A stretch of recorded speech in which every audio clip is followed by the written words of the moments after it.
اور ایک اور حدیث میں آتا ہے قیامت کی علامات میں سے، اگرچہ اس کا اس صورت سے تعلق نہیں ہے لیکن چونکہ اس سے ملتی جلتی ہے اس لیے میں بیان کر رہا ہوں۔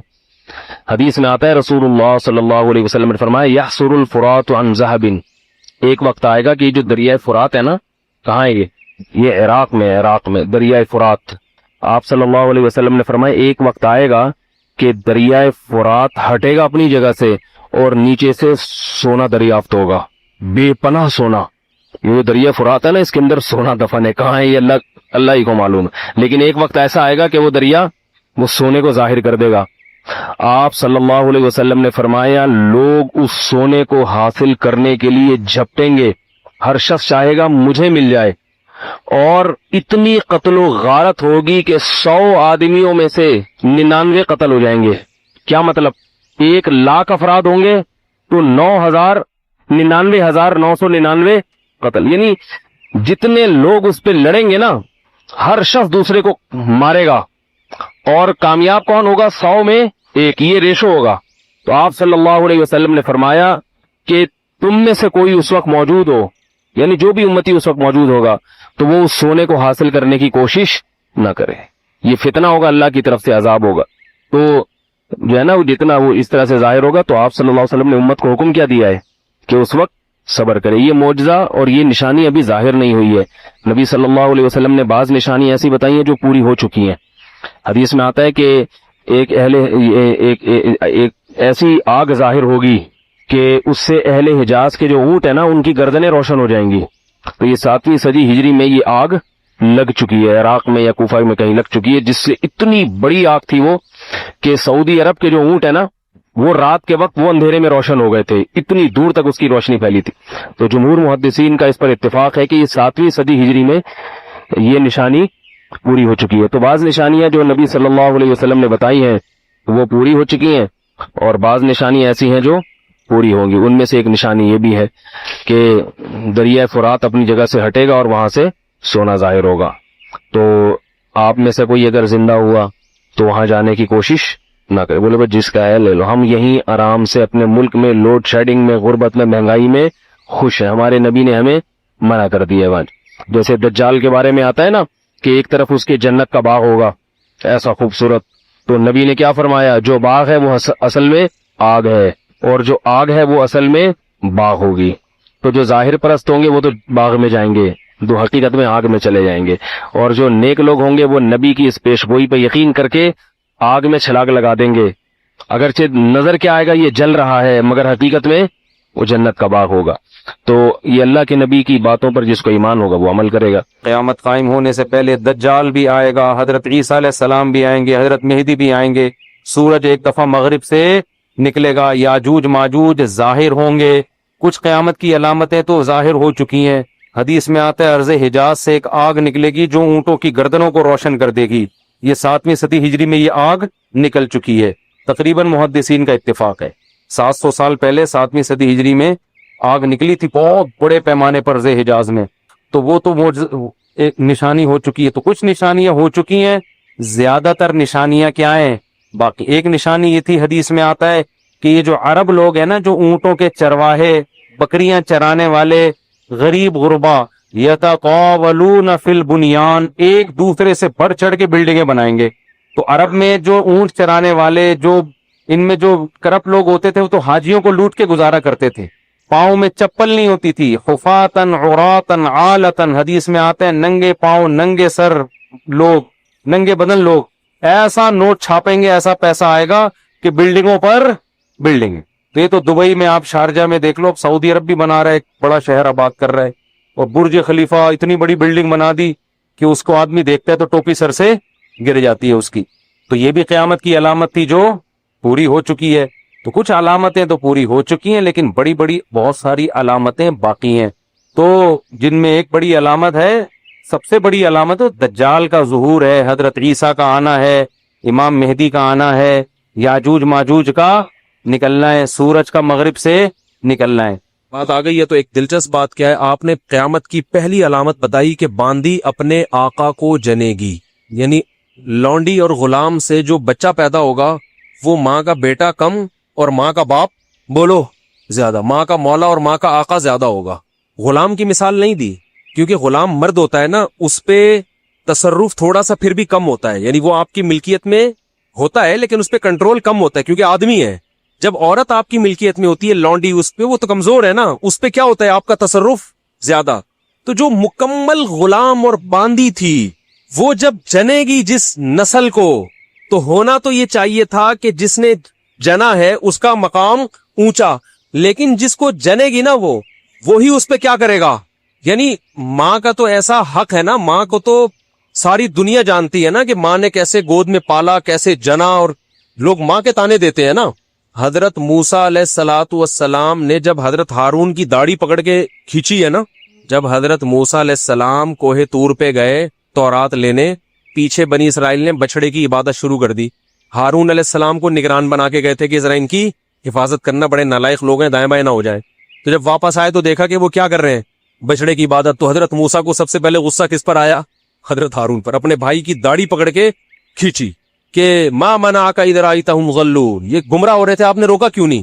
تو حضرت ہارون نے کیا کہا, باپ کا واسطہ نہیں دیا بلکہ ماں کا. لا یبن ام, اے میری اماں کے بیٹے, اے میری ماں کے بیٹے, کیونکہ یہ رشتہ فوراً سمجھ میں آتا ہے, ماں کا واسطہ, کیونکہ محبت کی علامت ہے نا.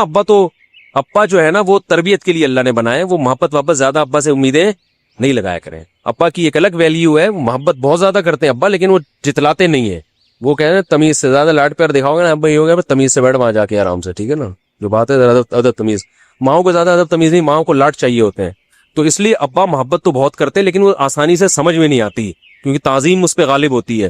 اماں کی محبت 2 منٹ میں سمجھ میں آ جاتی ہے. تو جب بھی واسطہ دیا جاتا ہے کس کا, اماں کا, تو حضرت ہارون بھی واسطہ کس کا دے رہے ہیں کہ بھائی ایک ہی ماں کے ہم دونوں اولاد ہیں, آپ اتنی سختی تو نہ کریں نا, ماں کا واسطہ دے رہا ہوں آپ کو, یبن اما, اے میری اماں کے بیٹے. تو ماں جو اتنا قریبی رشتہ ہے, جس کی محبت سب کو سمجھ میں آتی ہے, اس کو غلام بنا لینا تو یہ کھوپڑی میں آنے والی بات نہیں ہے. لیکن حدیث میں کیا آتا ہے, قرب قیامت میں بیٹا کیا ہوگا, ماں پہ حکومت کرے گا, بیٹا ماں پہ حکومت کرے گا. تو ہونا تو یہ چاہیے تھا کہ جو جنے, وہ جس کو آپ جن رہے ہیں وہ کوئی ایک قسم کی لونڈی غلام ہو, ماتحت ہو, لیکن الٹا حساب ہو رہا ہوگا. تو یہ بھی پتا چل رہا ہے کہ ادب مارکیٹ سے کیا ہونا شروع ہو جائے گا, شارٹ. مطلب حدیث کا یہی ہے کہ چھوٹے جو ہے نا وہ بڑوں کی جگہ ہو جائیں گے, اور بڑے, اور یہ خدا کی قسم آج اپنی آنکھوں سے میں دیکھ رہا ہوں, زیادہ تر لبرل لوگوں کے گھروں میں دیکھ رہا ہوں, دیندار گھروں میں کم. باپ اور ماں اپنے بچوں کو اسکولوں میں 15-20 ہزار روپے فیسیں دے کر بدتمیز بنا رہے ہیں باقاعدہ پیسوں کے ذریعے. یعنی اسکولوں میں پڑھا رہے ہیں, ماڈرن اسکول ہیں, اور بہت ہی ماڈرن قسم کے اسکول جن میں مذہب نہیں ہے, بچہ انگلش بہت اچھی بول لیتا ہے, اور ٹھیک ٹھاک فیسیں دے کے کیا کر رہے ہیں, اپنی نافرمانی پیسے دے کے سکھا رہے ہیں. آج بھی میرے پاس ایک کیس آیا, کسی کو نہیں پتا چلے گا کس کی بات ہو رہی ہے. ایک صاحب نے کہا میں نے اپنی بچی کو ایڈمیشن کروایا, میں 20 ہزار روپے فیسیں دے رہا ہوں, اور وہ چرس پی رہی ہے, وہ پتہ نہیں کتنے لڑکوں سے دوستیاں لگا رہی ہے. تعلیم کو فوکس کرنے کے چکر میں تہذیب کا بیڑا غرق کر, یعنی گویا کہ پیسے دے کے باقاعدہ کیا کیا جا رہا ہے, اپنے بچوں کو خراب کیا جا رہا ہے. تو جنا بھی خود, احسان بھی خود کیا, اور نکلا کیا رزلٹ, وہی آپ پہ کیا کر رہا ہے حکومت, وہ آپ کی ایک بات ماننے کے لیے تیار نہیں ہے. تو یہ وہ دور ہے جس سے ہم گزر رہے ہیں. تو اس میں بھی ادب کی تلقین کی گئی ہے. میں جب کچھ اس طرح کے لوگ آتے ہیں نا میرے پاس, کہ باپ بیٹا بیٹھا ہوا ہوتا ہے, اور باپ اپنے بیٹے کی شکایتیں کر رہا ہوتا ہے بڑے دھیمے لہجے میں کہ بچے کو غصہ نہ آ جائے, اور بیٹا جواب دے رہا ہوتا ہے بڑی اونچی آواز میں. یہ میں نے بہت دیکھ لیا ہے, بہت دیکھ لیا اپنی زندگی میں. اس سے مجھے فوراً وہ حدیث یاد آتی ہے کہ اس کو باپ ہونا چاہیے, اور اس کو بیٹا. باپ کو یہ ڈر لگتا ہے کہ یار اب میری اولاد ہے, یار میں کوئی اونچی آواز سے وہ ایک دم میٹر نہ گھوم جائے. دیکھو یہ اولاد کے نالائق ہونے کی علامت ہے کہ آپ نے اپنے باپ کو یہ اتھارٹی نہیں دی ہے کہ وہ آپ کو ڈانٹ سکے. اگر آپ کا باپ آپ کو ڈانٹتے ہوئے گھبراتا ہے نا, خدا کی قسم یہ باپ کے خراب ہونے کی دلیل نہیں ہے, یہ اولاد کے خراب ہونے کی دلیل ہے. یہ اولاد کے خراب, وہ ڈر لگتا ہے اس کو کہ یار کچھ بول دوں تو ایسا نہ ہو ناراض ہو جائے. میں نہیں کہہ رہا اولاد پہ بیجا سختیاں کرے یا خام خواہ میں ڈانٹ ڈپٹ کرتے رہے, اس سے تو ڈپریشن کے مریض بنتے ہیں. ماں باپ ظلم بھی کرتے ہیں. اس پہ میں انشاءاللہ بیان کروں گا کہ میرا ارادہ ہے, میں نے جو سینٹ میں بل پیش ہوا نا کہ ماں باپ کو اولاد پہ ہاتھ اٹھانے کی اجازت نہیں, شوہر کو بیوی کو ڈانٹنے کی اجازت نہیں, تو یہ بالکل خلاف ہے, لیکن اس کا ناجائز فائدہ بھی اٹھایا جاتا ہے. تو ماں باپ کو بلا وجہ اولاد پہ ہاتھ اٹھانا شرعن جائز. آج ایک صاحب بحث کرنے لگے کہ مجھے اجازت دی ہے شریعت نے کہ میں اپنے بچے کو تھپڑ مار سکتا ہوں. میں نے کہا آپ کو اجازت شریعت نے نہیں دی ہے کہ بلا وجہ آپ اپنے بچے پہ ہاتھ اٹھائیں، اور خاص طور پہ نابالغ پہ. نابالغ کے حقوق اسلام میں بہت زیادہ ہیں. ماں کو اجازت نہیں اپنا غصہ کسی اور پر ہے نکال کس پہ رہی ہے. میں نے ماؤں کو دیکھا ہے طبیعت خراب ہے جھنجلا رہی ہے، بچے کو پڑھ کے طبیعت سے کوٹ دیا اس کو، وہ بیچارہ. بعض بچے ماں کی چنگیز خان جیسی مائیں ہوتی ہیں، وہ بچے ٹھٹر کے ان کی جو گروتھ ہے نا وہی رک جاتی ہے ان کی. اتنا سختی کا ماحول انہوں نے گھر میں دیکھا ہوتا ہے. تو یہ نہ باپ کے لیے جائز ہے اور نہ ماں کے لیے. تو اس میں علماء کے واقعات بھی سناؤں گا کہ اپنی اولاد کو مارنے سے پہلے کیا ان کے اصول تھے کہ ہم زیادتی نہ کر بیٹھے. خلق من الماء بشرا، اللہ کہتے تمہیں اللہ کی قدرت سمجھ میں نہیں آتی. ایک غلیظ پانی سے انسان کو بنایا میں نے، اس پانی کو دیکھو، اور بنا کے کیا فجعلہ نسبا وصہرا، اس کو 2 خاندان دے دیے، ددیال ننیال، اور بلوغت کے بعد ایک خاندان دے دیا سسرال. اتنی بڑی عزت دے دی اس کو، خاندانوں میں پیدا کیا. اس کی خوشی پہ ددیال ننیال بھی خوش ہوتا ہے، سسرال بھی خوش ہوتا ہے. اس کے رونے پہ ددیال ننیال بھی روتا ہے اور سسرال بھی روتا ہے.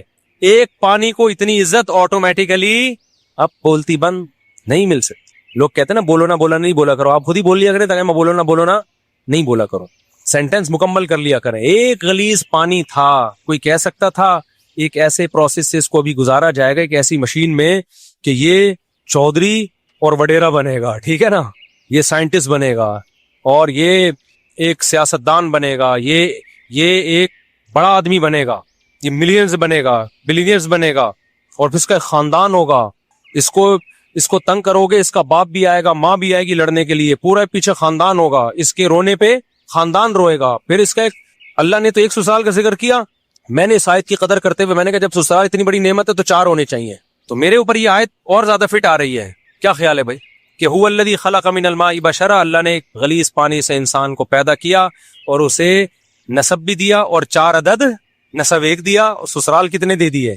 اس سے پتہ چلتا ہے، اس آیت سے پتہ چلتا ہے کہ خاندان ایک بہت بڑی نعمت ہے، اور نعمت جتنی زیادہ ہو اتنا اچھی ہوتی ہے. پیسہ نعمت ہے یا نہیں ہے؟ تو کبھی کوئی کہتا ہے زیادہ پیسہ ایکچولی میں خرچ کہاں کروں گا، ایکچولی مینیج کرنا مشکل ہے. ابے لے آ، بعد میں دیکھیں گے کیا مینیج کرنا ہے اس کو. تو اولاد بھی نعمت ہے. یہب لمن یشاء اناثا، اللہ کہتے ہیں گفٹ کرتا ہوں بیٹے بیٹیاں، آنے دے، آنے کے بعد کرنا ہے کہ کرنا کیا ہے ان کا، آنے میں نہیں روکنا ان کو کہ گفٹ کم لینے ہم نے، گفٹ تو جتنے زیادہ آ جائیں، اس کے بعد پھر ان کا کرنا کیا ہے. تو بچے پیدا ہونے سے مت روکو، ہونے کے بعد پھر پلاننگ کرو. مسئلہ یہ نہیں ہے، بچے جو بگڑتے ہیں نا اس لیے نہیں کہ زیادہ ہے، اس لیے کہ پیدا ہونے کے بعد بھی نہیں سوچ رہے ہوتے ان کو بنانا کیا ہے ہم نے. وہ تو ایک بھی بگڑ جائے گا، پھر تمہارا بچہ پیدا ہوا تم قیامت تک سوچتے رہو گے کرنا کیا ہے اس کو، تو چور بن جائے گا، آٹومیٹیکلی ڈاکو بن جائے گا.